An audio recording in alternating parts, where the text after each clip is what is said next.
नमस्कार। मैं ही शनि हूँ, पर आप घबराइए नहीं। मेरा ही नाम शनि है। लोगों ने बिना वजह मुझे हमेशा नुकसान पहुंचाने वाला ग्रह बताया है। फलस्वरूप लोग मेरे नाम से डर जाते हैं। मैं आपको ये स्पष्ट कर देना अपना दायित्व समझता हूँ कि मैं कभी भी किसी भी व्यक्ति को अकारण परेशान नहीं करता। हाँ, यह बात अलग है कि मैंने जब भगवान शिव की उपासना की थी, तब उन्होंने ही मुझे दंडनायक ग्रह घोषित करके नवग्रहों में स्थान प्रदान किया था। यही कारण है कि मैं मनुष्य हूं या देव, पशु हूं या पक्षी, राजा हूं या रंक, सबके लिए उनके कर्मानुसार उनके दंड का निर्णय करता हूं। मैं दंड देने में निष्पक्षता बरतता हूं और मेरे निर्णय निष्पक्ष होते हैं, फिर चाहे व्यक्ति का कर्म इस जन्म का हो या पूर्व जन्म का। सत्ययुग में ही नहीं, कलयुग में भी न्यायपालिका द्वारा चोरी, अपराध आदि की सजा देने के प्रावधान थे।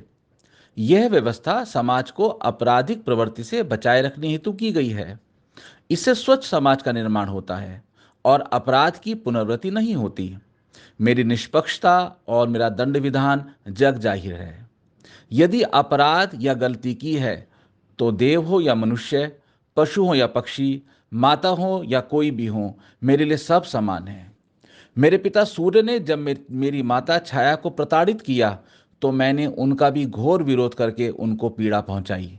फलस्वरूप वे हमेशा के लिए मुझसे नाराज हो गए और आज तक शत्रुतुल्य व्यवहार ही करते हैं। यहाँ यह भी उल्लेखनीय करना प्रासंगिक समझता हूँ कि यदि व्यक्ति ने जन्म में अच्छे कर्म किए हैं, तो मैं उसकी जन्म पत्री में अपनी उच्च राशि या स्वराशि पर प्रतिष्ठापित होकर उसे भरपूर लाभ भी पहुंचाता हूं। अब आप मेरी प्रवृत्ति के बारे में भली भांति परिचित हो गए होंगे। आइए मैं आज आपको अपने संपूर्ण परिचय से अवगत कराता हूं। ज्येष्ठ कृष्ण अमावस्या को मेरा जन्म हुआ था। मेरे पिता का नाम सूर्य और माता का नाम छाया है। हम 5 भाई बहन हैं। यमराज मेरे अनुज हैं तथा तप्ती, भद्रा, यमुना मेरी सगी बहनें हैं। लोग मुझे अनेक नामों से जानते हैं। कुछ लोग मुझे मंद, शनिश्चर, सूर्य सनुज, सूरज, नील, भास्करी, असित, छायात्मज आदि इन नामों से भी संबोधित करते हैं। मेरा आधिपत्य मकर एवं कुंभ राशि तथा पुष्य, अनुराधा एवं उत्तरा भाद्रपद नक्षत्र पर है। मैं अस्त होने के 38 दिन के अनंतर उदय होता हूं। मेरी उच्च राशि तुला तथा नीच राशि मेष है। जन्म कुंडली के 12 भावों में मैं भाव 8, 10 एवं 12वें भाव का कारक हूं। जब मैं तुला, कुंभ या मकर राशि पर विचरण करता हूं, उस अवधि में किसी का जन्म हो, तो मैं रंग से राजा भी बना देने में तनिक देर नहीं करता। यदि जातक के जन्म के समय में मिथुन, कर्क, कन्या, धनु अथवा मीन राशि पर विचरण करता हूं, तो परिणाम मध्यम होते हैं। इसके साथ साथ यदि मैं मेष, सिंह तथा वृश्चिक राशि पर स्थित हूं, तो प्रतिकूल परिणाम भोगने के लिए तैयार रहना चाहिए।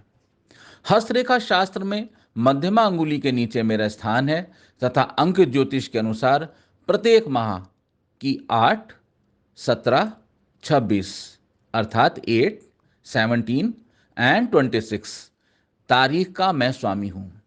मैं 30 वर्षों में समस्त राशियों का भ्रमण कर लेता हूं। एक बार साढ़े साथी आने के पश्चात 30 वर्षों के बाद ही व्यक्ति मुझसे प्रभावित होता है। अपवाद को छोड़ दिया जाए तो व्यक्ति अपने जीवन में 3 बार मेरी साढ़े साथी से साक्षात्कार करता है। आपने ये कहावत तो सुनी ही होगी, जाको प्रभु दारुण दुख देही, ताकि मति पहले हर लेही। मेरा भी यही सिद्धांत है।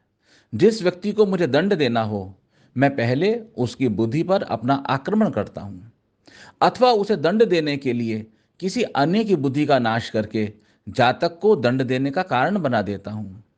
कोई अपराध करता है तो मेरी अदालत में उसे पूर्व में किए हुए बुरे कर्मों का दंड पहले मिलता है। बाद में मुकदमा इस आशय का चलता है कि उसके आचरण एवं चाल चलन में सुधार हुआ है अथवा नहीं हुआ है। यदि दंड मिलते मिलते जातक स्वयं में सुधार कर लेता है, तो उसकी सजा समाप्त करते हुए उसे पूर्व की यथास्थिति में लाने का निर्णय लेता हूं।